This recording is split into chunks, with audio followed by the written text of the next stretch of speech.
नमस्कार, जय हिंद, जय श्री राम दोस्तों। अनफिल्टर्ड इंडियन पे आप सबका स्वागत है। आगे बढ़ने से पहले आप सबसे रिक्वेस्ट है, वीडियो को लाइक कीजिए, चैनल को सब्सक्राइब कीजिए और शेयर करना मत भूलिए। आप सबने एक मूवी देखी होगी, धमाल। उसमें जावेद जाफरी का एक कैरेक्टर है। जब भी फिल्म में कोई क्रिटिकल सिचुएशन आती है तो वो जावेद जाफरी सबसे आगे खड़ा दिखाई देता है। कुछ वैसी स्थिति आज के समय में अंतर्राष्ट्रीय स्तर पर हमारे पड़ोसी मुल्क की हो गई है। वो अंतर्राष्ट्रीय जावेद जाफरी बन गया है। जहां पर भी युद्ध शुरू होने वाला होता है या कोई ऐसी सिचुएशन आने वाली होती है तो वो आपको सबसे आगे खड़ा दिखाई देता है। जब रशिया ने यूक्रेन के ऊपर स्ट्राइक किया तो ध्यान दीजिएगा, उस समय पाकिस्तान का प्रधानमंत्री इमरान खान रशिया के अंदर था। रशिया के जो फोर्सेस हैं वो यूक्रेन के अंदर घुस रही थी और इमरान खान बैठकर पुतिन के साथ बातें कर रहा था। ऐसा ही आज हुआ। पाकिस्तान का जो फील्ड मार्शल है आसिम मुनीर, वो अमेरिका है और वहां पर डोनाल्ड ट्रंप को नोबेल पीस प्राइज देने की बात चल रही है और डोनाल्ड ट्रंप उसके पीठ पीछे उसके पड़ोस में तीन तीन न्यूक्लियर एनरिचमेंट साइट्स को रात के अंधेरे में उड़ा दे रहा है। दरअसल पाकिस्तान को किस तरीके से डिसेप्शन के तौर पर इस्तेमाल किया जा रहा है अंतरराष्ट्रीय ताकतों के द्वारा, शायद पाकिस्तान को भी नहीं पता। किसी मेजर जनरल राजीव नायडू ने बहुत बेहतर कहा है, एयरबीएनबी है, जो चाहे रेंट पे ले और यूज करे। और वही हो रहा है पाकिस्तान के साथ। फील्ड मार्शल साहब को बुलाया गया, डोनाल्ड ट्रंप साहब कह रहे अरे साहब पीस प्राइज दीजिए, मुझे नोबेल प्राइज दीजिए। पाकिस्तान की सरकार ने आधिकारिक रूप से नॉमिनेट कर दिया कि डोनाल्ड ट्रंप साहब को तो पीस प्राइज मिलना चाहिए। डिसेप्शन था। ईरान को यह लगा कि भैया 14 दिन का समय मांगा है। मैंने आपको भी कल भी कहा था, अमेरिका सारे ऑप्शंस वे इन करेगा, साथ ही ये एक सरप्राइज एलिमेंट भी हो सकता है। डोनाल्ड ट्रंप पहले भी कर चुके हैं कि ईरान से बात चल रही है, 6 दौर की बात, 7 दौर की बात, फला दौर की बात, और वहां पे इजराइल ठोक देता है। वही यहां हुआ कि भैया आसिम मुनीर के साथ बात चल रही है, नोबेल प्राइज पीस प्राइज की बात चल रही है। अब नोबेल पीस प्राइज तो तभी मिलेगा ना जब इजराइल और ईरान का युद्ध रुक देंगे। तो ईरान को लगा कि हाँ भैया कुछ ना कुछ है, संभावनाएं हैं। अब ईरान ने किस तरीके से उसे असेस किया उस सिचुएशन को, वो तो वही बेहतर जान सकता है, लेकिन ये डिसेप्शन क्रिएट करने का प्रयास हुआ, उसमें भी इस्तेमाल पाकिस्तान का। लेकिन इस दौरान जब फील्ड मार्शल साहब वहां पर थे, अमेरिका के B-2 बॉम्बर्स ने 13,600 किलो के 12 बॉम्ब ईरान की 3 न्यूक्लियर एनरिचमेंट साइट्स के ऊपर गिराए, नतांज, इस्फहान और फर्डो। जो नतांज है वहां पे लगभग 65% न्यूक्लियर एनरिचमेंट होता था, यानी कि जो टोटल एनरिचमेंट कैपेसिटी है ईरान की, उसमें से 65% नतांज के अंदर होता था, लगभग 20% इस्फहान के अंदर होता था और लगभग 15% फर्डो के अंदर होता था। और ये कह सकते हैं कि फर्दो सबसे ज्यादा सिक्योर्ड न्यूक्लियर साइट थी। लगभग एक पहाड़ है, उसके 90 मीटर नीचे था। और इस तरह के बंकर बस्टर बॉम्ब्स सिर्फ और सिर्फ अमेरिका के पास है, और उनको ले जाकर डिलीवर करने की जो कैपेसिटी है वो भी सिर्फ अमेरिका के पास है। जो उसके B-2 बॉम्बर्स हैं, एक एक बॉम्बर $2-2 बिलियन का है, लगभग 6.5 माफ कीजिएगा, लगभग 16,17 करोड़ रुपए का एक जहाज है। वो ही डिलीवर कर सकता है कि 90 मीटर और 60 मीटर से ज्यादा की गहराई पर जाकर से वो ही स्ट्राइक कर सकता है, आम मिसाइलें नहीं कर सकती। ऐसे 12 बंकर बस्टर बॉम्ब्स इन साइट्स के ऊपर गिराए हैं। साथ ही खबरें यह है कि जो सबमरीन है उनसे टोमाहॉक मिसाइल्स भी लॉन्च की गई हैं इन साइट्स के ऊपर। दरअसल जो पूरी की पूरी क्रोनोलॉजी है वो इस तरीके से है। अमेरिका में एक डिसेप्शन क्रिएट किया गया कि भैया B-2 बॉम्बर्स उड़ चुके हैं और वो गुआम में जाएंगे, जो पैसिफिक आइलैंड है, यानी कि ईरान इधर है तो अमेरिका से इधर की साइड पैसिफिक थिएटर के अंदर, गुआम के अंदर B-2 बॉम्बर्स जाएंगे। मिजोरी से उड़े, मिड एयर रिफ्यूलिंग हुई, उन्हें लगा कि गुआम जाएंगे, गुआम के बाद फिर घूम के पूरे की पूरी एक रोटेशन लेके ईरान तक पहुंचेंगे। कब पहुंचेंगे ये भी किसी को नहीं पता था, लोग अंदाजा लगा रहे थे अभी तो 14 दिन है। लेकिन एक अलग पैकेज B-2 बॉम्बर्स का वो दूसरी डायरेक्शन में ईरान की तरफ भी चला, लगभग 30-35 घंटे से ऊपर की फ्लाइट करके वो वहां पर पहुंचता है और पिन पॉइंटेड प्रिसीजन के साथ इन 3 पोजीशंस के ऊपर स्ट्राइक करता है। और जिस तरीके से मीडिया रिपोर्ट्स आ रही हैं कि पाकिस्तान से भी F-35 के कुछ पैकेजेस उड़े थे इन B-2 बॉम्बर्स को कवर देने के लिए। ये B-2 बॉम्बर्स इतने स्टेल्थ है कि इन्हें कोई पकड़ नहीं सकता है, कम से कम ये दावा किया जाता है। और वो बहुत हाई ऑल्टीट्यूड पे उड़ते हैं, लॉन्ग एंड्योरेंस फ्लाइट होती है। सबसे बड़ा जो इनका एक तरीके से कह सकते हैं कि 44 घंटे का रिकॉर्ड है, लगातार 44 घंटे मिड एयर ये प्लेन रह चुका है। ये जो ऑपरेशन था ये भी लगभग 30 घंटे से ऊपर का था। और कहा जा रहा है कि इस दौरान पाकिस्तान के अंदर भी 75th रेंजर्स रेजिमेंट है जो अमेरिका की, वो भी स्टेशन है। F-35 भी वहां से उड़े हैं, B-2 बॉम्बर्स आए हैं अमेरिका से, और तब जाकर पिन पॉइंटेड प्रिसीशन के साथ ईरान की न्यूक्लियर साइट्स के ऊपर हमला हुआ है। लेकिन न्यूक्लियर जो ईरान है उसका ये क्लेम है कि क्योंकि हमें पता था कि ये सब होने वाला है, भैया ये एक ना एक दिन तो होना ही था, ये निश्चित था। अगर डोनाल्ड ट्रंप को दूसरी प्रेसिडेंसी पहले मिल जाती बाइडेन के समय तो शायद तभी हो गया होता, क्योंकि ट्रंप के ऊपर जो यहूदी लॉबी है, जो इजरायली लॉबी है, वो इतना ज्यादा प्रेशर बना रही है, और उनके पैसे से, उनके रिसोर्सेज से, उनके दम से ही ये प्रधानमंत्री राष्ट्रपति बनाया, माफ कीजिएगा, तो उसकी मजबूरी थी ये डिलीवर करके देना।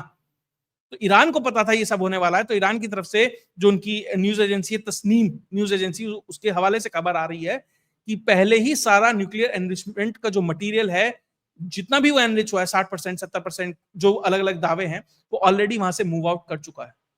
अब ये भी डिसेप्शन हो सकता है, क्या ईरान सही में कर पाया, क्योंकि जिस तरह का सर्वेलेंस ईरान के ऊपर रखा जा रहा होगा, तो क्या ईरान के लिए पॉसिबल है उसको वो मूव आउट करना वहां से, या तो उन्होंने पहले ही कर लिया कुछ महीने पहले इस चीज को प्रीएम्प्ट करते हुए, लेकिन इजरायली स्ट्राइक्स के बाद से तो उसको मूव करना लगभग असंभव है। अब उनकी तरफ से कहा जा रहा है कि हमें कोई नुकसान नहीं हुआ, ठीक है, हर कोई ये कहता है, कभी भी युद्ध होता है, इसराइल भी को भी जो नुकसान हो रहा है वो क्लेम नहीं कर रहा ना, वो नहीं कह रहा, वो तो कह रहा है हमें कुछ भी नहीं हुआ। तो ईरान भी ऐसे ही कह रहा है कि जो हमारा जो न्यूक्लियर मटेरियल है उसको कुछ नहीं हुआ है जी, हमने तो शिफ्ट कर दिया सब कुछ।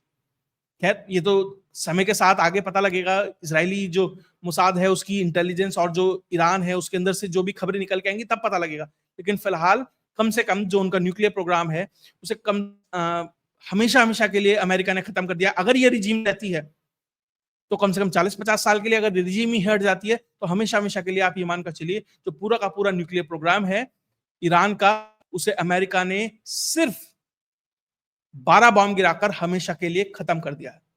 अब ईरान के पास ऑप्शंस क्या है? सबसे बड़ी बात देखिए, अमेरिका को जो डिलीवर करना था कर दिया, इजराइल को जो डिलीवर करना था कर दिया। सब देखिए 2 राउंड हो चुके हैं अब तक। पहले राउंड में दोनों राउंड अभी अमेरिका और इजराइल के पक्ष में है। पहला राउंड इजराइल ने जहां ईरान की टोटल लीडरशिप को खत्म कर दिया। अब उसके बाद अब हालात ये आ गए हैं कि खमेनेई को अपने सक्सेसर बताने पड़े हैं। 3 नाम उसने दिए हैं। क्यों दिए हैं वो 3 नाम? क्या खमेनेई ऑलरेडी एलिमिनेट हो चुका है, या खमेनेई को इतना डर है कि उसे ये लग रहा है कि इजराइल मुझे कहीं से भी ढूंढ के मार देगा? खबर तो यह है कि खमेनेई ने अपने आसपास के सभी लोगों को और जितने भी अपने लीडर्स जो लीडरशिप पोजीशन में अलग अलग जगह, उन्हें साफ कहा कि किसी भी इलेक्ट्रॉनिक कम्युनिकेशन से दूर रहें। आप में पेजर फट जाए, फोन फट जाए, लाइट फट जाए, जमीन फट जाए, कुछ नहीं पता ना। अब इसीलिए उसे अपने 3 सक्सेसर घोषित करने पड़े। मान लीजिए वो एलिमिनेट हो जाता है तो भैया एकदम से कोई लाइन ऑफ लीडरशिप होनी चाहिए जो उसे सस्टेन करे, उसे आगे बढ़ाए। खैर उसने अपने बेटे का नाम नहीं दिया है, लेकिन 3 सक्सेसर उसने बता दिया, उन 3 में से ही कोई अगला आयतुल्लाह बनेगा वहां पर।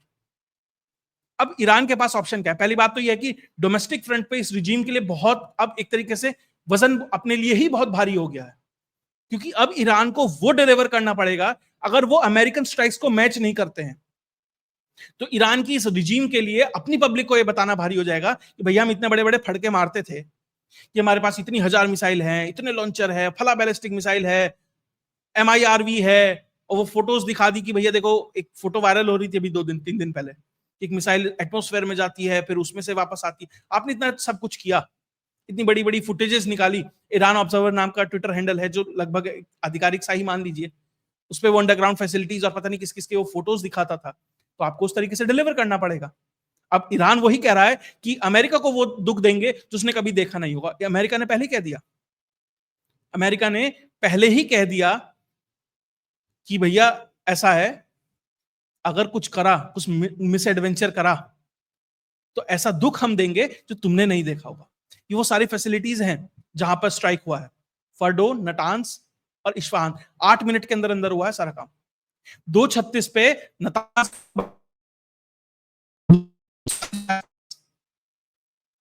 लास्ट फर्डो पे गिरा, लगभग 4-5 मिनट का अंतर था, फटाफट सारा काम निपटा दिया गया। अब ईरान के पास ऑप्शंस क्या हैं? ईरान के पास ऑप्शंस ये हैं जो ईरान की तरफ से कम बकौल ये आ रहा है। सबसे पहले वो न्यूक्लियर जितने भी यूएस बेसिस हैं और शिप्स हैं या यूएस इंफ्रास्ट्रक्चर है पूरा का पूरा मिडिल ईस्ट में, उसे स्ट्राइक कर सकता है। सबसे पहली बात, क्या ईरान के पास आज के समय में वो कैपेबिलिटी है? ईरान के पास हो सकता है कि 4000 मिसाइलें हों, 8000 मिसाइलें हों, 28000, मैं कह रहा 10 लाख मिसाइलें हैं। क्या उनको छोड़ने के लिए लॉन्चर्स हैं?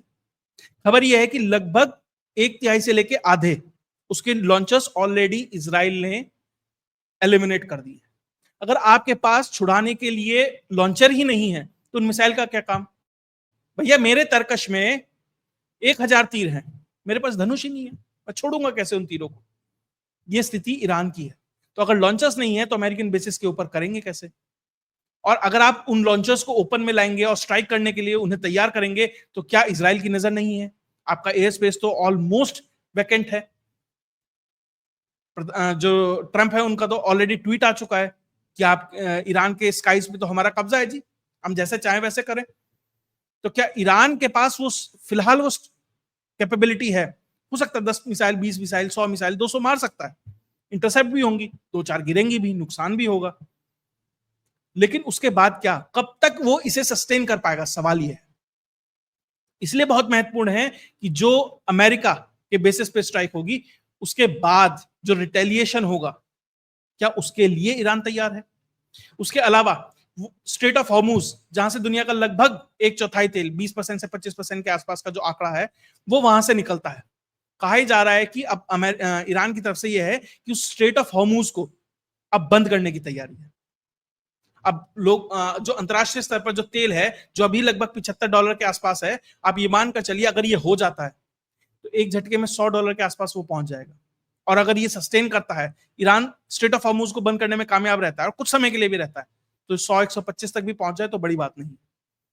तो अंतरराष्ट्रीय स्तर पर निश्चित तौर पर इस स्ट्राइक के बाद अगर ईरान एक्शन लेने की स्थिति में है, अगर लीडरशिप जिंदा है, बहुत सारी इफ्स एंड बट्स हैं, तो उसके बाद आप ये मानिए कि इन्फ्लेशन बढ़ने वाली है। हम लोग खुश तो हो रहे हैं, ईरान के ऊपर बम गिर गया जी, मजा आ गया, इस्लामिक रिजीम को पीट दिया, लेकिन उसका दंश एक आम इंसान को भी झेलना पड़ेगा अगर ईरान सस्टेन करता है। खैर भारत ने बहुत सारे ऑप्शंस को बढ़ा दिया है। जो उस रीजन से जो ऑयल इंपोर्ट है भारत ने जून में थोड़ा कम किया। रशिया और यूएस से भारत ने अपने ऑयल इंपोर्ट्स जून के महीने में बढ़ा दिए हैं। यानी भारत पहले से ही कहीं उम्मीद लगाए बैठा था कि ऐसा कुछ होगा, तो भारत ने अपने दूसरे ऑप्शंस के लिए रास्ता खोल लिया। उसके अलावा इसराइल के अंदर ईरान हमले कर सकता है, वो तो कर ही रहा है, इसराइल इंटरसेप्ट भी कर रहा है। इसराइल को पता है कि अगर मैं युद्ध में जा रहा हूं मेरा भी नुकसान होगा, मेरे भी हॉस्पिटल पे, मेरे भी इंफ्रास्ट्रक्चर पे बम गिर सकते हैं, मेरी रिफाइनरी पे भी होगा, वो उसके लिए तैयार है और वो हो भी रहा है। तो इससे कितना बड़ा नुकसान होगा? हाँ, हो सकता है 10 मिसाइल मार के 2-4 गिर गई, उसकी फोटो वोटो खींच के अच्छे से वो चला देंगे, लेकिन क्या ईरान की पब्लिक उससे सेटिस्फाई होगी? क्या अंतरराष्ट्रीय स्तर पर ईरान जो दिखा रहा है कि भैया हम दूसरा इस्लामिक न्यूक्लियर पावर बनने जा रहे थे, अब तो नहीं बने, अब तो एक ही रह गया, खैर उस पर भी बात करूंगा। तो कुल मिलाकर वो ऑप्शन भी उनके लिए खत्म है। उसके अलावा जो सऊदी अरब है, बहरीन है, जो और जो मुस्लिम कंट्रीज हैं जहां पर बेसिस हैं यूएस के, क्योंकि उन्होंने ईरान की तरफ से आया कि रीजनल कॉन्फ्लिक्ट स्टार्ट हो गया है, ईरान का स्टेटमेंट है अब रीजनल, यानी कि अमेरिका तक तो स्ट्राइक नहीं कर सकता, यानी कि जो रीजनल पार्टनर्स हैं क्या उन्हें नुकसान पहुंचाया जा सकता है? क्या उनकी रिफाइनिंग फैसिलिटीज के ऊपर हमला किया जा सकता है? क्या उनके स्ट्रक्चर पे हमला किया जा सकता है, इंफ्रास्ट्रक्चर पे? लेकिन फिर सवाल ये कि भैया फिर ये सब लोग मिलकर जब ईरान के ऊपर हमला करेंगे, अभी आप पे एक इजराइल नहीं संभल रहा, एक यूएस नहीं संभल रहा, लेकिन उनके दिए हुए जो हथियार हैं सऊदी अरब ने जो ईरान से ही डरकर खरीदे हैं, अगर उन्होंने भी वो चलाने शुरू कर दिए तो ईरान के लिए जो जंग अगले 10-15-20 दिन में खत्म होनी थी, क्या वो 5 दिन, हफ्ते भर में ही नहीं खत्म हो जाएगी क्या? तो ईरान के लिए इसलिए इनके ऊपर हमला करना भी उतना इजी नहीं है। बहुत नैरो हो गए ऑप्शंस ईरान के लिए इस स्ट्राइक के बाद, क्योंकि अब प्रेशर रिजीम के ऊपर है। सबसे बड़ी दिक्कत क्या होती है ना ऐसे समय में, जब कोई डिक्टेटर होता है या इस तरह की कोई रिजीम होती है, जब वो सबसे लोएस्ट पे होती है ना, तो सबसे बड़ा मिस एडवेंचर करने का प्रयास होता भी करती है।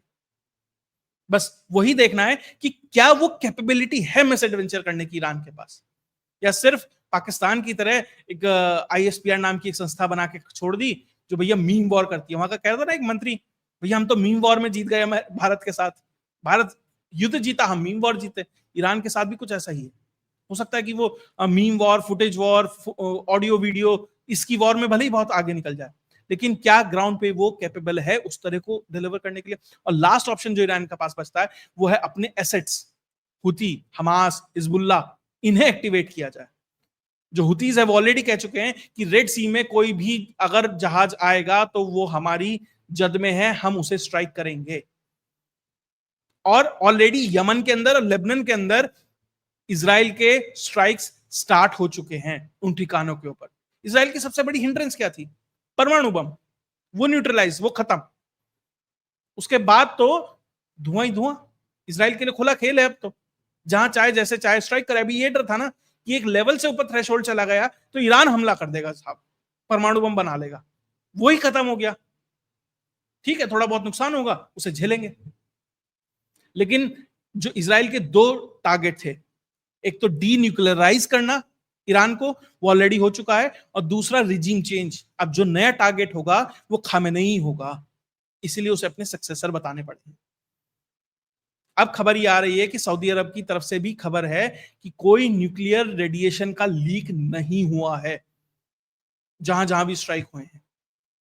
इसका मतलब कि एनरिच्ड यूरेनियम पे जो हमला हुआ है पिन पॉइंटेड प्रिसीशन है, शायद अपने मलबे के अंदर दब गया हो, ये संभावनाएं हो सकती हैं। या ईरान ने जो कहा कि हमने हटा दिया, वो भी संभावनाएं हो सकती हैं। उसकी संभावना बहुत कम है, लेकिन जो भी है, अभी रेडिएशन की खबर नहीं है। अभी कम से कम अंतरराष्ट्रीय स्तर पर या कहें कि पब्लिक में अभी ये नहीं बताया जा रहा कि कोई रेडिएशन है या नहीं। इसके बाद जो दो प्लेयर और हैं उनकी बात हो लेती है, रशिया और चाइना। अब ये कहा जा रहा है कि रशिया और चाइना मदद के लिए आएंगे।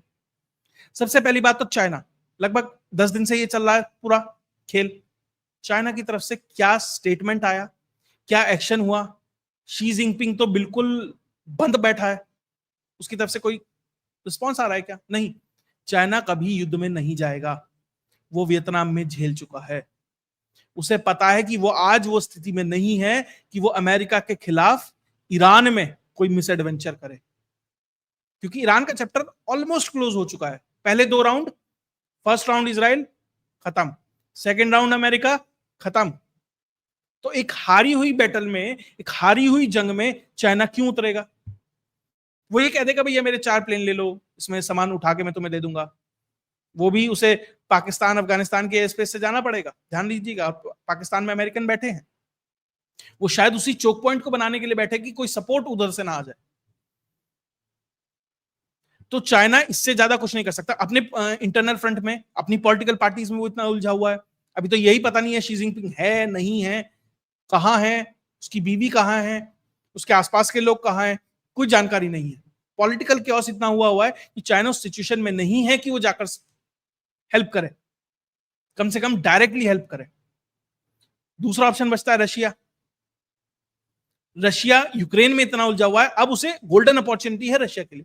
उसे ये लग रहा है कि भैया अमेरिका तो ईरान में बिजी है, इजराइल में रीजनल कॉन्फ्लिक्ट में वहां उलझ जाएगा, अब ये यूक्रेन का चैप्टर इसमें जल्दी जल्दी निपटा लूं। कहा ना वहां पुतिन ने कि सारे यूक्रेनियन तो रशियन ही है, तो मतलब अब आधे यूक्रेन की जगह पूरे यूक्रेन को भी अगर मैं ले लूं तो कोई दिक्कत नहीं है। उसके लिए तो गोल्डन अपॉर्चुनिटी है कि भैया नजर फ्री है अमेरिका की। दूसरी तरफ हालात तो यह है कि एयर डिफेंस सिस्टम की बहुत सारी बैटरीज यूक्रेन से निकालकर इसराइल में शिफ्ट की गई हैं, कतर से निकालकर इसराइल में शिफ्ट की गई हैं। तो यूक्रेन के लिए आज स्थिति कमजोर है, उसका फायदा उठाना चाहेगा पुतिन। साथ ही जो पुतिन की डिपेंडेंसी थी, माफ कीजिएगा, जो चाइना की डिपेंडेंसी थी ईरान के ऊपर, वो तेल जो दो जगह से लेता था, ईरान से लेता था, रशिया से लेता था। अब ईरान का चैप्टर क्लोज हो जाएगा, वहां से बंद हो जाएगा अगर आना, क्योंकि कॉन्फ्लिक्ट है, बहुत कुछ चल रहा है, तो उसकी डिपेंडेंसी रशिया के ऊपर बढ़ जाएगी। अब उसे उससे तेल ज्यादा खरीदना पड़ेगा। तो रशिया का जो थोड़ा सा हाथ नीचे था वो लगभग बराबरी के लेवल पे आएगा पड़ोसी देश चाइना के साथ। तो रशिया के लिए एक गोल्डन अपॉर्चुनिटी है कि यूक्रेन का चैप्टर जल्दी से जल्दी निपटाया जाए, कम से कम उसमें एक अपर हैंड लिया जाए, पहले ही है, उसे और जल्दी फास्ट ट्रैक किया जाए। प्लस चाइना में थोड़ा सा दबाव था जो चाइना से, उसके लिए एक नया लेवरेज उसके पास आ गया है, तेल, तो वो चाइना के लिए इस्तेमाल कर सकता है। तो कुल मिलाकर अंतरराष्ट्रीय स्तर पर जिस तरीके से जियोपॉलिटिक्स चल रही है, भारत हमेशा की तरह न्यूट्रल है, देख रहा है, सबसे बात कर रहा है, कह रहा है भैया तुम लड़ लो मर लो, जब खत्म हो जाओगे ना तो रीडेवलपमेंट के लिए हम आ जाएंगे, हॉस्पिटल बनाने, ये बनाने, वो बनाने हम आ जाएंगे, कोई दिक्कत नहीं। लेकिन अभी ये कॉन्फ्लिक्ट बढ़ेगा टोटल डिपेंडेंसी है। ईरान किस तरीके से रिटेलिएट करता है, क्या कैपेबिलिटी उसके पास बची है, क्या जितनी बड़ी बड़ी वो चीजें मीडिया में हाँकता है उतनी है तो होगा, वरना कुछ नहीं होगा। बहुत बड़ा स्ट्राइक है ईरान के ऊपर। अब इसमें जो इंटरनेशनल लेवल पे जो रिस्पॉन्सेज आ रहे हैं, सबसे पहला रिस्पॉन्स तो ये तो डोनाल्ड ट्रंप का ट्वीट है जो उन्होंने किया कि भैया हमने फर्डो, नतान्स, इस्फहान इनके ऊपर हमला किया है और ग्रेटेस्ट आर्मी है अमेरिका की और इसके अलावा कोई नहीं कर सकता, and now it is the time for the peace. तो जॉन एफ कैनेडी कहते थे war is the shortest way to peace, वही ये व्यक्ति कह रहा है कि now is the time for the peace. लेकिन कब? जब आपने मदर ऑफ ऑल बॉम्ब्स डाल के 3 साइट उड़ाई हैं, तब आप कह रहे हो साहब पीस हो गया, अब नोबेल प्राइज मुझे दे। उसके अलावा जो यूएन के हेड है एंटोनी गुटेरेस, उनका स्टेटमेंट आया है कि अलार्मिंग सिचुएशन है, अमेरिका ने कर दिया है, डीएस्केलेशन होना चाहिए। ठीक है, इसी की सैलरी लेते हैं, अपना यही बोलना है और यही सब कुछ उन्हें करना है। ये वो बॉम्ब है जो B2 बॉम्बर जिसे कहते हैं, $2 बिलियन का एक प्लेन होता है, जिसने ये सारा का सारा खेला समाप्त किया ईरान के लिए, कम से कम फिलहाल के लिए। जो उसकी ब्लफ था न्यूक्लियर का, उसे अगर किसी ने खत्म किया है तो इस बॉम्बर ने किया है। उसके अलावा बहुत लोगों को दुख भी हो रहा है, लेकिन उससे पहले एक छोटा सा और कि भैया किराना हिल्स गॉन, तो स्क्रिप्ट कहा जा रहा है कि डोनाल्ड ट्रंप ने कहां से चुराई है। दरअसल डोनाल्ड ट्रंप ने स्क्रिप्ट यहां से चुराई है कि भैया भारत किया पहले, एक मतलब जो पड़ोसी मुल्क है उसके जो आलू हैं उन्हें उबाला। अब डोनाल्ड ट्रंप ने कहा साहब अगर ये कर सकते हैं तो हम भी कर सकते हैं, हमारे तो B2 है, तो डोनाल्ड ट्रंप ने ये किया। उसके अलावा दुख बहुत जोरों तक है और बहुत दूर तक है। भारत में भी हैं कुछ लिबरल, ये मैडम कह रही हैं कि भैया ईरान ना एक सिविलाइजेशन है, जब बहुत सारे देश भी नहीं बने थे तब ईरान है, 7,000 साल पुराना ईरान है। माफ कीजिएगा, वो 7,000 साल पुराना ईरान अलग ईरान था, वो पारसियों का ईरान था, वो आज का ईरान नहीं था। उस ईरान की हत्या 1979 में ऑलरेडी हो चुकी है।